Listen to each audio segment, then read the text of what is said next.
It was Monday morning in downtown Atlanta, Georgia, and the company's main lobby buzzed with shoes clacking against tile, people tapping on phones, talking deadlines, and clutching coffee like it held the answers. Michael Harrison, the company's CEO, was halfway through his walk from the parking garage to the 20th floor executive suite when he heard it, a voice. But not just any voice. Fluent, sharp, and rolling through a language he hadn't heard since his last visit to the company's Beijing office. Mandarin, welcome to the Black Side Stories. Before we continue, tell me in the comments from which city in the world are you watching this video today, and if you believe men like Michael deserve to be remembered, subscribe to our channel and help us share their stories. It stopped him cold. Not because it was Mandarin, but because of who was speaking it. He glanced around, thinking maybe one of the international sales reps had come in early. But then he saw her, a woman in a burgundy janitor's uniform, her short twists pulled back into a ponytail, standing near the touchscreen lobby directory. She was mid-conversation with an older man in a navy jacket and thick-rimmed glasses who looked confused and relieved all at once. She was gesturing calmly, her voice warm and firm, directing him toward the elevators. Harrison narrowed his eyes. He'd seen her before, passing through the halls after late meetings. Always polite, always quiet, never made eye contact unless spoken to. He didn't even know her name. But here she was, effortlessly translating and explaining building logistics in a language most Americans couldn't even pronounce correctly. He took a slow step forward. As he got closer, she wrapped up the Mandarin conversation and turned toward a delivery man holding a clipboard. "Donde necesita que firme," she said fluidly, switching into Spanish. The delivery man blinked. "Sí, gracias." Then, just as casually, she turned to a vendor standing nearby, looking at a set of mislabeled boxes. "C'est Marc Salle de Conference B, pas le troisième étage," she told him in French, pointing with a faint smile that Harrison's jaw clenched slightly. Not from anger, but from something else. Something tighter. A pinch of guilt that he'd worked in. Global logistics for over 2 decades, led international expansions, hired translators, built cross-cultural training programs. Yet here, in his own building, the most linguistically gifted person he'd encountered in months had been scrubbing toilets just 2 floors below. That he stepped forward, more curious than commanding. "Excuse me." She turned toward him, startled but composed. "Yes, sir." He smiled faintly. "That was Mandarin, right?" "Yes, sir." "You speak it fluently?" "Yes." "And Spanish, French?" She nodded.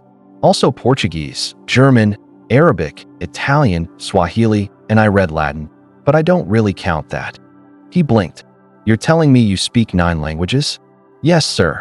There was no pride in her tone, no arrogance. Just truth, straight as a level beam. That he stared at her for a second, trying to catch up to the fact that a janitor in his building, a woman who mopped floors in silence every night, was a walking United Nations. "What's your name?" he asked finally. "Carmen Rodriguez." "Miss Rodriguez, are you free for a few minutes?" Her brow raised slightly. "Now?" "Yes. I'd like to talk to you in my office." He noticed the look of hesitation. Not fear exactly, just that built-in reflex people have when they're used to being ignored or underestimated. She slowly nodded. "All right." He pressed the elevator button, holding the door open as she stepped inside. Inside the lift, silence settled for a moment. "I've worked here for 13 years, she said suddenly. As they rose toward the executive floor, he turned toward her. "Never thought I'd be invited up." He gave a small, quiet smile. You might be surprised how quickly things can change. But he had no idea just how much was about to change. Not for her, and not for him. The elevator dinged.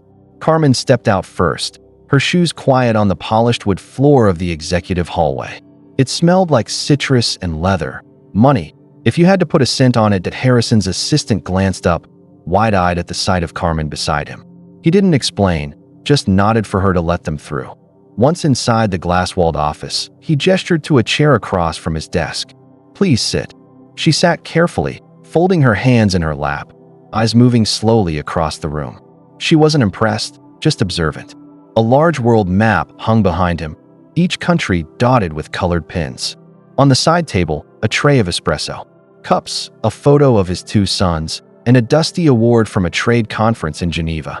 Harrison sat across from her, leaning forward slightly. "So, Carmen, I'm going to be honest. I didn't expect to have this conversation today. She gave a small nod, her posture still, her face unreadable.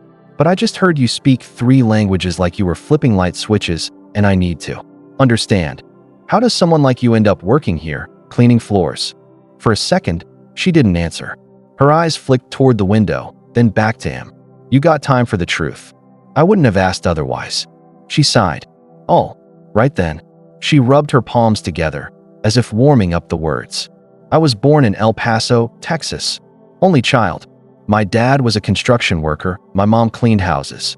They didn't have much, but they worked hard, pushed education like it was religion.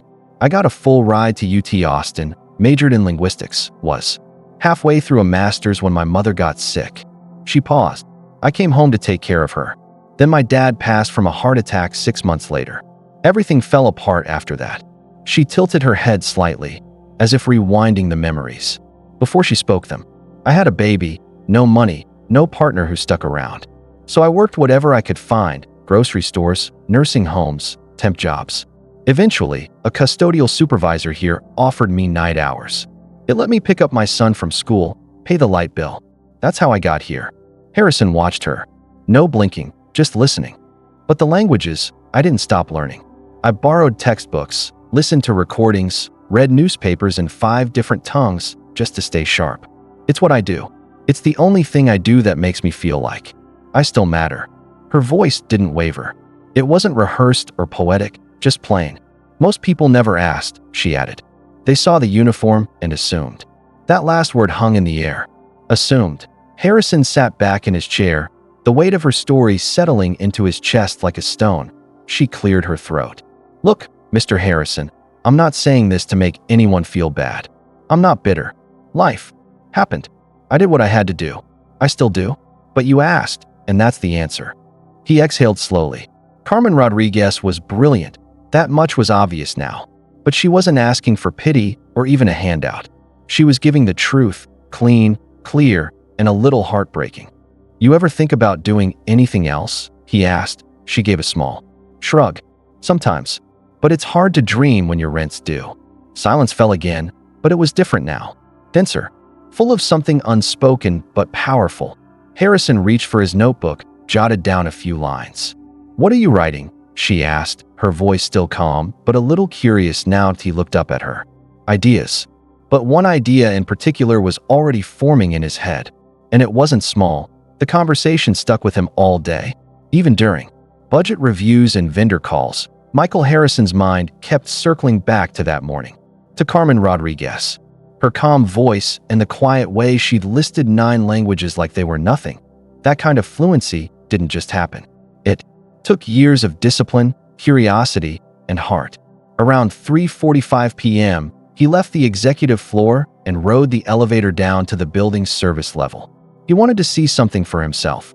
Down there, the air was warmer, the walls off-white, scuffed from carts and boots. He passed maintenance, crews, break rooms, stacks of bottled water, and finally reached the janitorial supply room. He spotted Carmen through the open door, restocking microfiber cloths on a metal shelf. Mind if I bother you again? He asked, stepping inside. She turned, slightly startled. You came down here? He smiled. Couldn't stop thinking about our talk. Listen, I have a favor to ask. She wiped her hands on her shirt. What kind of favor? There's a meeting upstairs. A group from the Sao Paulo office came early, and our translator canceled last minute. Can you help? She hesitated for only a second. Portuguese? Yes, I can do that. Minutes later, they were in conference room 4C. For Brazilian. Executives sat awkwardly, checking their phones. Carmen stepped in quietly, nodded, and began speaking in smooth, confident Portuguese. Harrison watched as the entire room shifted. Shoulders relaxed. Eye contact sharpened. She wasn't just translating. She was bridging a gap, making people feel seen. When one of the visitors cracked a joke in Portuguese, Carmen responded with a laugh and a return joke that had them all chuckling. Harrison didn't understand a word, but he understood connection. After 20 minutes, the meeting wrapped. One of the execs turned to him and said in English, "She's better than anyone we've worked with this year." Where'd you find her? Harrison looked at Carmen, who was already stacking empty cups on a tray. Right here. he said. Back in the hallway, he caught up with her. You ever do professional translation before? She shook her head. Just help folks out in hospitals, government offices, things like that. No certificate, no time for school. My son needed me more. Harrison nodded. And where is he now? He's 28. Engineer in Phoenix. Paid for school himself. Stubborn like his mama. They both smiled, and for a second, it didn't feel like CEO and janitor. Just two people talking about life. They returned to the service level, where Carmen clocked. Back in. She had 2 more floors to clean before shift change. But before she left, she said something that stuck with him. I didn't do anything special today. He looked at her, eyebrows raised. That's not how it looked to me. She gave him a small smile and walked off. That night, Harrison sat in his car for a long time before driving home. He thought about everything. Pressure to grow the company, the investor meetings, the endless discussions on diversity and untapped talent. All this time, they'd been looking outside, recruiting globally, searching for new blood. But sometimes the gold's already in your backyard, and once you realize that, the real question becomes, what are you going to do about it? The next morning, Carmen's badge beeped at the wrong time. She had just finished wiping down the east lobby, when her supervisor, Tony, tapped her on the shoulder with a look that wasn't exactly annoyed but wasn't normal either. Hey, Carmen. Mr. Harrison asked to see you again. She blinked. Did I do something wrong? Tony shook his head. He didn't say. Just told me to send you up. She cleaned her hands on a towel and followed the same path she'd taken the day before. Only this time, everyone in the building seemed to notice her. People she passed looked up. Some whispered. One of the receptionists even gave her a polite smile, like she knew something Carmen didn't, when she walked into the executive suite. Harrison stood near the window, sipping black coffee and staring out at the skyline. Come in, he said, not turning around yet. She stood quietly by the door until he faced her. I've been thinking, he said, placing his mug on a coaster. About talent waste. How many people never get a shot, not because they're not good, but because nobody looks twice. Carmen said nothing. She didn't trust easy praise. She'd seen too many people talk big and do little. I want to create a new position, he continued. One that didn't exist before. Something this company badly needs. Even if we didn't know it. Now she furrowed her brow. For what? Cultural liaison for international affairs. Someone who can speak the languages, read between the lines, handle visitors, vendors, documents. All the global touch points that we're constantly fumbling through. Her mouth opened, but no sound came out. You're qualified. Probably more than most of the people in our leadership team, honestly. And you've already proved you can handle it with grace, patience, and brains. She stared at him, eyes narrowing slightly. This real as it gets. I don't have a college degree. You have something better. Lived experience, commitment, and fluency in 9 languages. You think I care about a piece of paper? She shifted her weight, still unsure. Why me? He looked directly at her. Because I watched you solve 3 problems in 3 languages before 9 a.m. yesterday.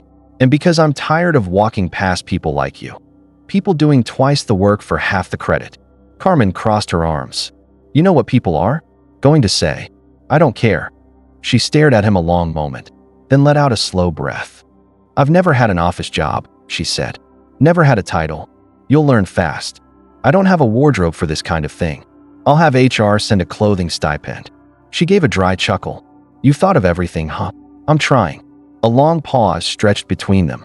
Then Carmen asked softly, what about my shift? Downstairs? Who replaces me? Harrison smiled. We'll find someone. But no one can replace you. For a long time, neither of them spoke. She looked down at her hands, then back at him. You sure this isn't some kind of favor? He shook his head. This is overdue recognition. She bit her lip, eyes glistening, but she blinked the tears away before they fell. All right then, she said, voice firm. Let's see what I can do. He extended his hand. She shook it wasn't just a handshake. It was history being rewritten. But what neither of them expected was how everyone else in the building would react. by Wednesday. The news had traveled faster than the elevators. Carmen Rodriguez, the janitor from the night shift, had been promoted to an executive-level position. Nobody knew the full story. Just whispers that she spoke a bunch of languages, that the CEO himself had chosen her, that she might have some kind of secret background, Maybe government work, maybe even undercover. The gossip bounced from cubicle to conference room. Some folks were curious, some smiled, said good for her. But not everyone was clapping. In the staff lounge, two marketing assistants leaned close over their salads. "I'm just saying," one whispered. "I have a master's in international business, and I've been waiting 2 years for a promotion. This lady was scrubbing urinals last week." Her friend shrugged. "Maybe she knows something we don't." "Oh please. It's Harrison trying to look progressive. Check a box." That same energy trickled into boardrooms and Slack messages. Quiet resentment mixed with confusion. People weren't used to upward moves coming from outside the usual ladder. Carmen felt it the second she stepped into her new office on the 14th floor. It was modest, just a desk, a plant, and a computer she hadn't touched yet. But to her it looked like another planet. When HR finished onboarding her, she asked if she could keep the night uniform. Not to wear, just to remind herself.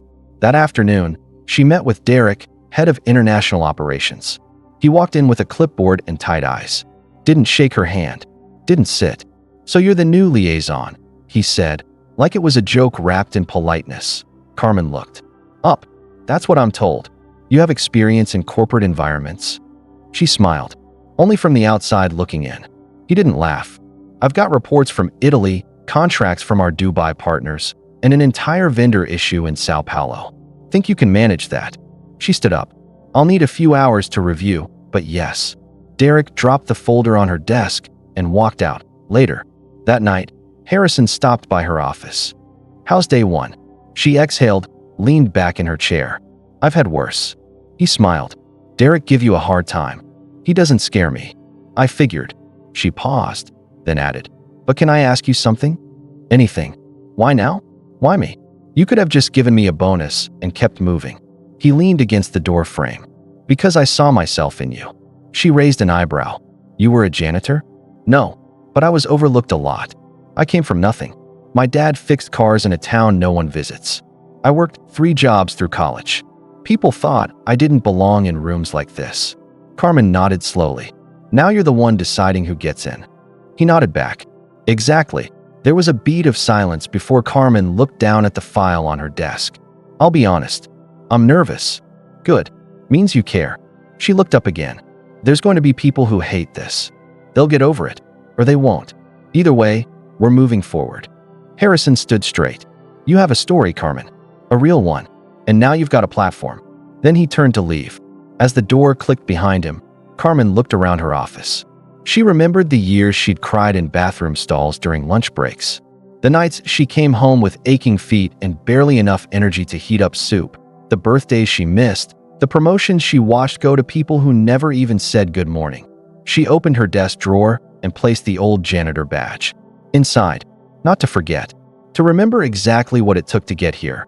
But this story wasn't just hers anymore. And the spotlight was about to grow much brighter. By the end of the week, Carmen's nameplate was mounted outside her office. Black letters on brushed steel.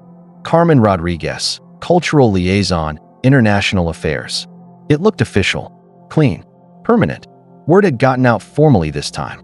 The company-wide email hit inboxes Friday morning, sent by Harrison himself. It was short, clear, and carried weight. He explained her role, her background, and more importantly, her value. He didn't frame it as charity or a feel-good gesture. He made it clear she was the best person for the job. Period. But that didn't stop the noise. Some managers grumbled under their breath.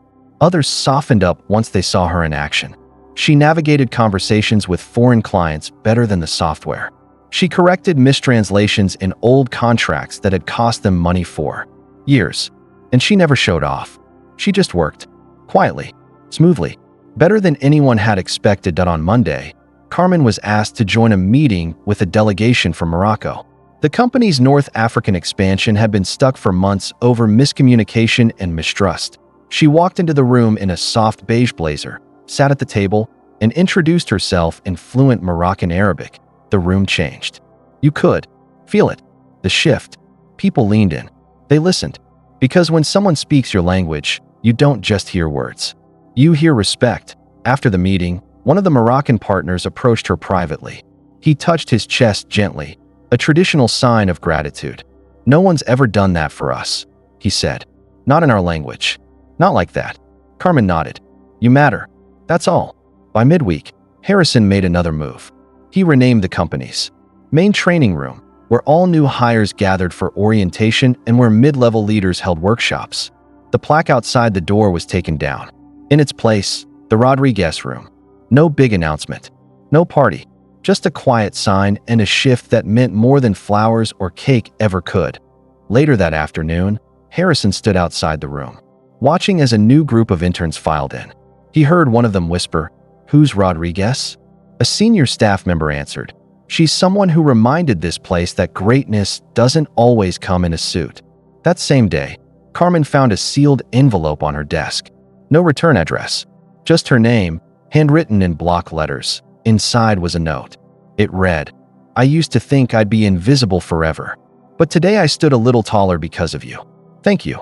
No signature, just proof that people were watching. People who needed to see what was possible. Carmen sat there, staring at the words, her throat tightening. She didn't cry. She didn't need to. Because that was the moment she realized this wasn't just a job. It was a door, but not every door stays open without a fight. And someone was already planning to push back. The backlash didn't take long to show its face. Late Thursday, Carmen was called into a meeting. Not by Harrison, but by someone higher up. Margaret Thornton, a senior board member who'd flown in from New York. She'd been with the company since the 90s. Sharp suits, sharper tongue. Carmen walked into the small conference room on the 19th floor, where Margaret waited with a stack of papers and a flat stare. "Have a seat," she said without looking up. Carmen Saturday. Margaret tapped her pen twice. "So, Miss Rodriguez, I've reviewed your file. You have no college degree, no previous corporate training, and no management certifications." Carmen didn't flinch. "That's correct." Margaret folded her hands. "You were a janitor here 3 weeks ago." "I was." She leaned back in her chair. "Help me understand how someone with your background is now handling high-level international affairs." Carmen held her gaze. "Because I speak the languages. I understand the cultures. I've already fixed 2 vendor contracts and cleared a 3-month delay in our Morocco deal. I also helped secure a verbal agreement with our Brazilian partners that legal is finalizing next week." Margaret pursed her lips. "You think this company should be run on instinct and charm?" Carmen smiled slightly. "No, ma'am. I think it should be run on results." Margaret blinked. That was the first time Carmen had seen her hesitate. "I don't need to be liked," Carmen added. "But I do need to be useful. And I am." Margaret stood and slowly closed the folder. "You're a gamble." "I'm used to that," Carmen said quietly. "My entire life's been one." When the meeting ended, Carmen didn't return to her office right away. She walked out of the building and sat on a bench across the street, staring at the glass tower she now worked in. So many years, she had walked past that building wearing the same uniform, carrying cleaning supplies, wondering if anyone saw her now. They all did, and some didn't like it. She pulled out her phone and called her son. "Hey, Ma," her son answered. "Everything okay?" Carmen hesitated, then nodded to herself. "Yeah, just needed to hear your voice." "You sure?" "I'm sure." They talked for a few minutes, mostly about nothing. Groceries, his dog, a new movie he wanted to watch. But just hearing him laugh steadied Carmen. After they hung up, she sat in silence. Then she stood up, walked back across the street, and rode the elevator to her floor. By the next morning, word of the Margaret Thornton meeting had somehow spread. And to everyone's surprise, Carmen didn't back down. She showed up early, spoke at a team meeting, took a call with the German office without needing a translator. Calm, sharp, unbothered. That same day, a handwritten note appeared on the whiteboard. Outside her office, "We see you." No name, just 3 words that meant the world. In the following weeks, something strange happened. People started coming to her, not just for translation, but advice, guidance, confidence. She became the person people went to before they pitched an idea. She'd sit with interns and give them tips before big presentations. And she never talked down to anyone. One of the interns, a shy Korean kid named James, asked her, "How did you learn all those languages?" She smiled. "1 word at a time. Same way you will." Carmen wasn't just doing her job. She was changing the culture. One afternoon, Harrison joined her for coffee in the break room. "Been hearing good things," he said. She sipped from her cup. "Been trying to ignore the bad ones." You're making waves. She looked at him. That a good thing? He smiled. Around here, it means you're doing something right. They stood in silence for a moment. You know, he added, I've been thinking about starting a training program for internal talent, especially folks working non-desk roles. There's probably more Carmens in this building. She nodded. There are. They just haven't been seen yet. He looked at her. Want to help me build it? She smiled. Already started in my head. By month's end, the pilot program launched, a new initiative called Voices Within, designed to give workers across departments access to language training, leadership mentoring, and visibility across divisions. IT was Carmen's idea, and it caught fire. Eventually, she was invited to speak at a logistics leadership summit in Miami, where she told her story, not as a motivational tale, but as a reality check. I was never just a janitor, she said to the crowd. I was fluent. I was capable. I was ready. But nobody ever looked long enough to see it. So the next time you pass someone without a title, ask yourself, what are you really missing? The room was silent. And then it stood. Full applause. On her way out, a young woman approached her with tears in her eyes. My mom's a housekeeper, she said, and she speaks 5 languages. I used to be embarrassed to say that. Carmen touched her arm. Don't ever be ashamed of where you come from. The only thing to be ashamed of is staying blind to brilliance. She walked out of that building taller than she ever had in her life. Not because of the applause, not because of the promotion, but because she hadn't changed who she was to fit the role. She'd brought herself, every layer of her story, with her, and that made all the difference. Never assume you know someone's worth based on what they wear, where they work, or what their resume says. Talent has no dress code. Intelligence doesn't need permission, and brilliance can walk past you wearing a name tag, holding a mop. If you've ever been overlooked, underestimated, or ignored, keep going. The right person will see you. And when they do, don't be afraid to take that seat at the table. Better yet, bring a few more chairs with you. This has been the Black Side Stories. Until next time, remember, behind every great achievement is someone who stood watch, someone who believed, someone who preserved what matters when no one else was looking.